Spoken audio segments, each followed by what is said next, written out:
తెలంగాణ రాష్ట్ర వ్యాప్తంగా మున్సిపల్ ఎన్నికల ఫలితాల కౌంటింగ్ కొనసాగుతుంది. బీఆర్ఎస్ కాంగ్రెస్ పార్టీ మధ్య హోరాహోరీ కొనసాగుతుంది. వరంగల్ జిల్లా వర్ధనపేట మున్సిపాలిటీలో ఉద్రిక్తత నెలకొంది. మున్సిపాలిటీలోని 12వ వార్డు ఫలితం రీకౌంటింగ్లో తారుమారు కావడంతో ఆందోళనకు దారితీసింది. ఓట్ల లెక్కింపులో అధికార పార్టీ నేతలు అక్రమాలకు పాల్పడ్డారని ఆరోపిస్తూ బీఆర్ఎస్ శ్రేణులు ఆందోళన చేపట్టారు. 12వ వార్డులో మొదట 7 ఓట్ల తేడాతో బీఆర్ఎస్ అభ్యర్థి గెలిచినట్లు ప్రకటించారు. రీకౌంటింగ్ తర్వాత 13 ఓట్లతో కాంగ్రెస్ అభ్యర్థి గెలుపొందారని రిటర్నింగ్ అధికారి ప్రకటించారని బీఆర్ఎస్ నేతలు ఆరోపిస్తున్నారు. మాజీ ఎమ్మెల్యే ఆరూరి రమేష్ తమ అనుచరులతో కలిసి వర్ధనపేటలోని జాతీయ రహదారిపై బైఠాయించారు.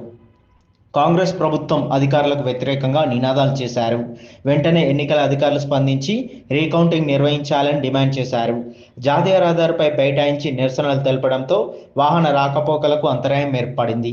రోడ్డుపై భారీగా ట్రాఫిక్ జామ్ అయింది. రంగంలోకి దిగిన పోలీసులు పరిస్థితిని అదుపులోకి తెచ్చేందుకు ప్రయత్నించారు.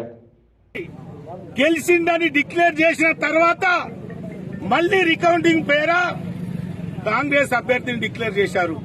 మా ఏజెంట్లు డిమాండ్ చేస్తున్నారు, మీరు రికౌంట్ పెట్టండి అంటే మేము అడిగితే రికౌంట్ చేస్తలేరు.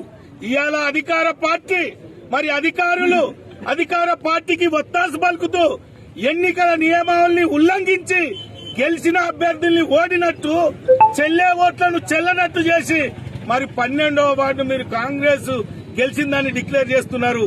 మేము దాన్ని తీవ్రంగా ఖండిస్తున్నాం.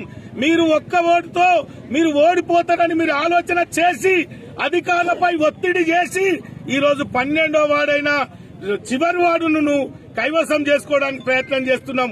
మీ ద్వారా ఇది ఒకటే నేను డిమాండ్ చేస్తున్నా, గౌరవ కలెక్టర్ గాని మరి ఎన్నికల అధికారి గాని 12వ వార్డును నిజాయితీగా నీతిగా రికౌంట్ చేయండి, గెలిచిన అభ్యర్థిని ప్రకటించమని నేను ఈ సందర్భంగా డిమాండ్ చేస్తున్నా. జై తెలంగాణ. 12వ వార్డు వెంటనే 12వ వార్డు వెంటనే